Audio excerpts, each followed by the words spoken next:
Hi, and welcome to 10 Kids, 2 Docs, Parenting Insights from Pediatrician Moms. I'm Dr. Sylvia Bank. And I'm Dr. Vivian Carlin. Welcome back. Welcome back. We are so excited today because we are recording this episode in celebration of our 1-year anniversary from releasing our podcast a little over a year ago. Yeah. I can't wait. Let's look back on the year. Let's jump in. Welcome to the 10 Kids, 2 Docs podcast. Seasoned pediatricians and longtime friends, Sylvia Bank and Vivian Carlin have counseled thousands of parents and are raising 4 and 6 kids, respectively. Join these doctor moms as they incorporate fun and their combined wisdom and experience to share parenting insights for anyone looking for practical and trustworthy guidance. Please note that this podcast is not intended to be a substitute for professional medical advice, diagnosis, or treatment from your doctor. Okay, Sylvia, I want to start this out. I have a fun fact that I want to tell you. I don't know if you saw this, but for our listeners, we use a podcasting recording software, and it wraps just like Spotify wraps at the end of the year. And when it wrapped, I don't know if you saw this, it said that we said the word acne more than anybody else on their platform. I did see that. And honestly, we only recorded 1 episode on acne. I feel like acne is just so underrepresented in the podcast world. You're right. In fact, just having this discussion right now, we might get that again for 2026.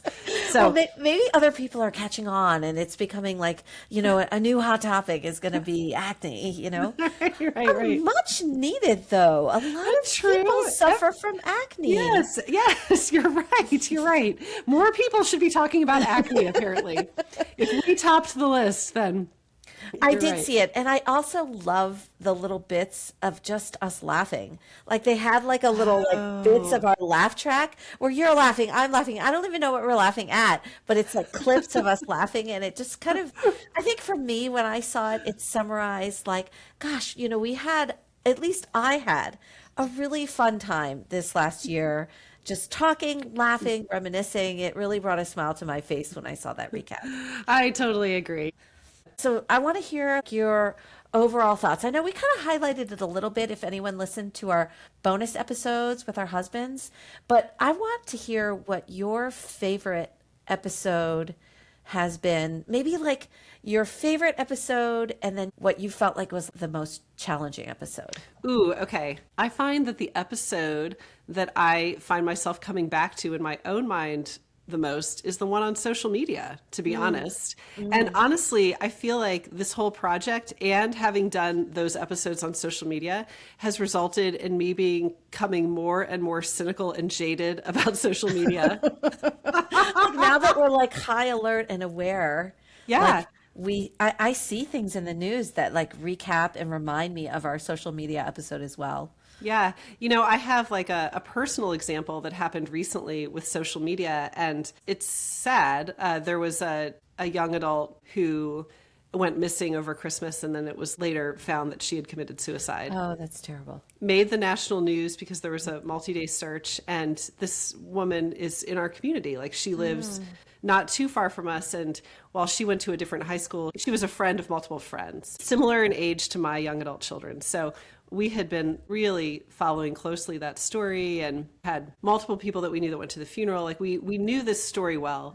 And about a week or 2 after the case was closed, I started getting things on my social media about that case that were completely false. Like, implying like, oh, wait, this is a homicide. Like the police, this sensational reporting on it. And I realized it just looked like any other thing on my feed. And I showed it to my kids who are more closely involved with the story. And they were pointing out things like they had a photo of a friend standing against like a police tape for the height. And the height was like 6'7". And my daughter immediately looked at it and was like, wow, like that is just so, that's just like fact that is so incredibly wrong, right? Yeah. Like this person is 5'8". Like the fact that even that detail is so wrong in the story. And I'm just getting fed it as just whatever consumer of social media. So anyway, it was just really upsetting to me because there's so much of our news that we get where you're not sure what to believe anymore. And this was a case that we knew so intimately well. Yeah. We knew personally well enough to see that all of this sensationalized thing coming up on the social media was completely false. And again, just brings to my awareness, I'm just becoming more cynical and jaded about social media. Honestly, I feel like it's always been an issue. And when we started the podcast a year ago, I don't know if we felt ready or prepared as podcasters to tackle that topic. And I'm really glad that we were able to kind of delve into it in our second season, almost as an opener in the beginning, to feel like now we're podcasters, we get our rhythm, we really want to address this properly, right? Yeah.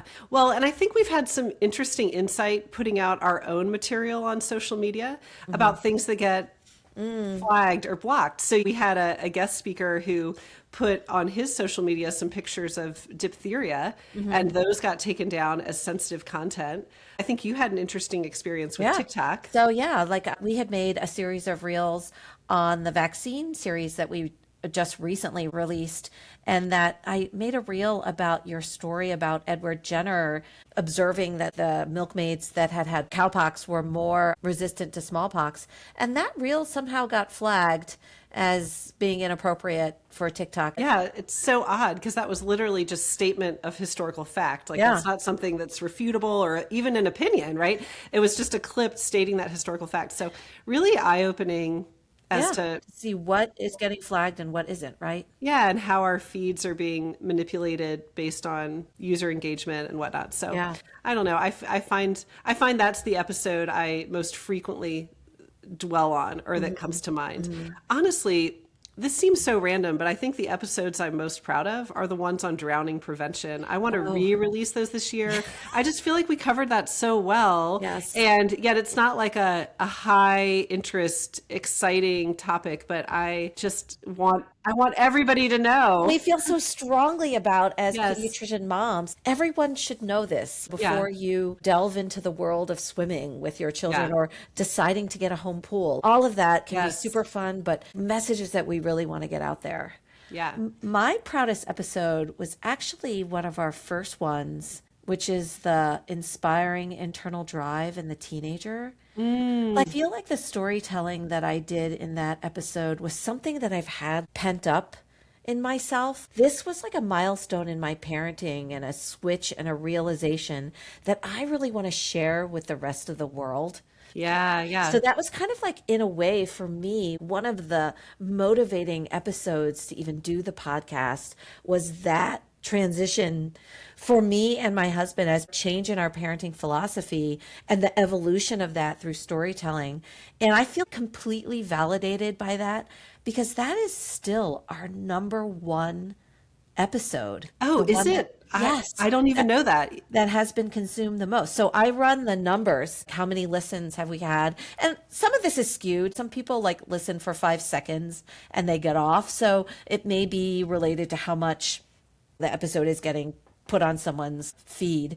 But this episode, Inspiring Internal Drive in the Teenager, is our number one listened to episode. And it just kind of validates for me, as we look back on our first year of podcasting, my desire to want to get that message out there and validating that people want to hear that message, right? So that is probably my proudest episode. Well, and that's back when our audio has come a fair way. It's so bad. So terrible. But still, I mean, I think that topic for almost anyone who is raising a teenager resonates with them, right? A universal parent topic, right? Yeah, interesting. In the second half, let's start by talking about what was the most challenging or least favorite episode of the year.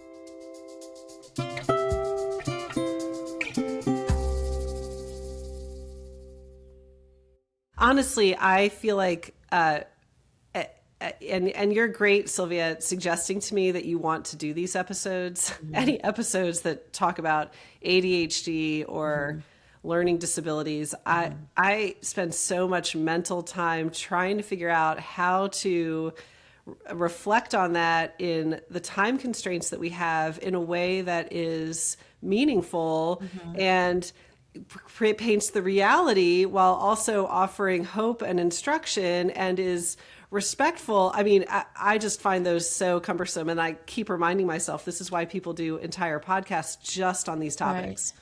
And I feel like these are the topics that I know you have particular expertise in. And that knowledge is something that really needs, I see it in my practice. Like I see it with patients looking for this information. And I bring you back to these topics to draw this difficulty out of you because I see a need for that, at least in my practice and my patient population. So I appreciate that you're willing to go through that thought process. It's not easy to think about parenting, medicine, presentation, all in one with such a difficult topic. And I appreciate the efforts that you put forth to make them very, very good episodes. Oh, well, thank you. I appreciate that. It is an important message. It is stressful. It's something a large percentage of parents are facing. Yes. So I do always love when we choose episodes where I know that it's primarily your thing. Like food allergy, that's all you. I'm like, oh, great. Let's go record. I can't wait to get Sylvia talking about this. And those are hard for me to do too. Like when I'm trying to do a process justice in a 20-minute podcast episode. But I know that these are high yield topics that I see a need for in my practice, and I'm glad that we're covering them, even though that they're difficult for us, right? What about, do you have a least favorite episode? A worst episode? I mean, I'll have to say, and if anyone knows me personally, I am an extremely non-confrontational person, almost to a fault. This is something I've sensed in myself even as a child. I'm very non-confrontational. I like to avoid confrontation. And I think that doing the vaccine series was challenging for me because it put us in, I mean, rightfully so. We are pediatricians and doctors, but in that whole realm of current controversy that, of course, I talk to with patients behind closed doors, but in a public forum like our podcast, it was hard for me to get there and be quote unquote confrontational in my wimpy opinion. But that series on vaccines was difficult for me. Okay, I fully agree with you. I have multiple friends that have chosen not to vaccinate their children, right? Like I'm now publicly going to state my disagreement with them, right? And I'm also very non-confrontational. This is probably the weakness between the two of us together is that a lot of podcasts benefit from somebody who's really in your face controversy. I will say, as soon as I heard that the HHS had changed the recommendations for vaccines, I pulled up the article with bated breath because so much on my mind was measles, diphtheria, Hib, Prevnar, pertussis. These are the 5 that we had time to discuss in that series. And I breathed a sigh of relief when I saw that all of those stayed on. I was so nervous if any one of those dropped because it was so fresh in my mind about how dangerous those diseases were. Right. Now we got to go back with Dr. Krugman. We've got to talk Hep B, Hep A, rotavirus, meningococcus. Yes. Oh my gosh, I wanted meningococcus to make it into the first series and we didn't have time. Like I hate meningococcus. So I think now we've just tipped the iceberg. We somehow came out in agreement with the recommendations with all the ones that we released with first priority, but now we need to go hit the more controversial ones. Yeah, I agree with you. Hopefully Dr. Krugman would be willing to come back on our show and describe these other illnesses. And I do believe that Dr. Krugman's grandfather actually helped develop the Hep B vaccine. It is something in his family history very close to him. So I would love to hear his thoughts on this and the ones that have been quote unquote taken off of the list. I hope that we were able to tackle it in a way that is a little bit more personal, a little bit more relating as parents, but also a little bit more interesting on the history and the reasons why and all of that to really empower parents to make decisions for their children. Yeah, I mean, I do believe, and this is the stance that we took on the series, that we don't talk enough about the diseases. Somehow the topic is just on the needles. And as pediatricians and moms, actually, I don't think of it as needles. I think of it as diseases. And I've gotten a lot of positive feedback from our social media posts, kind of redirecting the focus on the actual diseases. So I'm proud of that. And hopefully it got us to that next level. Why don't we look forward? What is coming up that we're really super excited about? Okay. Well, I'm excited that we have an interview coming up again with Dr. Kathy Parrish to discuss more in-depth single parenting. Yeah. That's obviously been a big one that we need to address that we have not gotten time to yet, and yet affects a large percentage of parents. So we want to reach out to them. I mean, let me just tell a quick story. I met one of our biggest fans. She has listened to all of our episodes. She has really kind of used our podcast as a parenting tool for her. And later I found out that she was actually widowed when her children were young. And she uses our podcast as that sounding board, being a single parent. Now her children are in their like preteen teens. She doesn't have anyone, Kathy Parrish talked about this, to bounce those ideas off of. And sometimes just listening to our podcast helps support her in her single decision making for her children. So that was very touching to hear. And I think of her as we're approaching this single parenting episodes with Dr. Parrish. As we delve into adverse childhood experiences, of which the parental loss was the first of that series, we are about to release a 2-part series on divorce, which is very common as things don't work out. Divorce from both child perspective, what it is like for a child when their parents are going through that, and then high yield tips and advice for parents that are going through divorce. So I'm really excited about that 2-part series with a very special guest that you will meet in our next upcoming set. Yeah. Another one that I'm excited about is our series coming up on executive functioning. Yeah. That's like a big buzzword. And we get to talk about that as it relates to all children. But then, Sylvia, you once again have me trying to tackle ADHD, which is always my most difficult thing to do. But I'm excited about how that came together. I mean, a lot of times, you and I can both attest to this. This is like a evolving process for us, right? Sometimes we sit down to record, and as we're going, I am like, with your help, processing my own parenting out loud.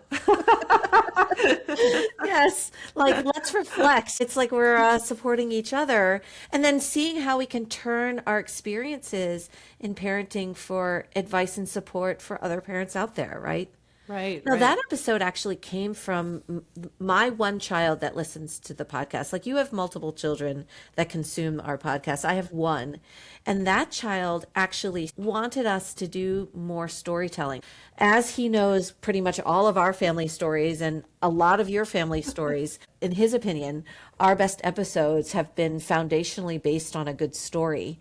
And he offered himself up as, why don't you tell the story about me? And with that type of permission, I'm like, okay, let's do this episode on executive functioning. So that's kind of the origin of that, because I mean, there is storytelling to be had, right?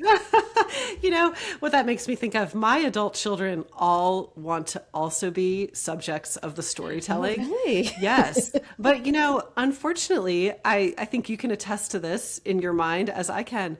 Some of them just provide much more fodder for storytelling than others. It is true. It is so true. But at the same time, I've talked about each and every one of my children in a different way, shape, or form in episodes. And I think you have too, right? I think I have hit everybody. Yes. But some with more frequency than others. That's true. That is so true. And let it be known that doesn't necessarily mean my children with ADHD. Like, I can tell you, in my mind, I know which of my neurotypical children will come up more frequently as well. So I'm super excited to continue on into our second year of programming. And as always, if you have feedback, suggestions, topics that you would like us to hit, please email us at feedback@10kids2docs.com. Yeah, we're available and willing to tackle anything, really. I mean, we do it in our practice every day as it comes up ad nauseum, and we'll do it here too. So there's no question off limits, nothing off the table. And again, thank you always to our listeners. We are so glad that you continue to join us on this as we're having fun doing it. I hope you're having fun listening and learning some things along the way, just as we're learning as we're going. Our growth has fully exceeded our expectations, and we could not be more complimented by your support for us. I will say, as we look ahead, 10 Kids 2 Docs is about to hit the road. We have 3 speaking engagements coming up. And I will say, my kids, some of my friends texted me when their Spotify Wrapped that we were their most listened to podcast. Stop. That's so great. And then I said to my husband, where was my podcast on your list? We did make his Wrapped. Excellent. We were not at the top, but we did make the top 10. Okay. So, and I think your husband is a podcast consumer, right? So he listens to a lot. The fact that we were on the list, I think. yeah. I'm. It's good. I'm good with it. So, Right. Anyway, all right, cool. Well, I'm excited about what's ahead. Yeah. So thank you for listening. Continue to tune in and see what we have in store. Vivian and I are so excited about our content, and we will continue to make content throughout the next year and years to come. Sounds good. This is 10 Kids, 2 Docs. I'm Dr. Vivian Carlin. And I'm Dr. Sylvia Bank. See you next time. See you next time. Thank you for listening to 10 Kids, 2 Docs, hosted and created by Sylvia Bank and Vivian Carlin. If you enjoyed this episode, please subscribe and recommend our podcast to other listeners. Visit our website at 10kids2docs.com, where you can find links to social media and leave comments or suggestions. Back next week with more topics in parenting.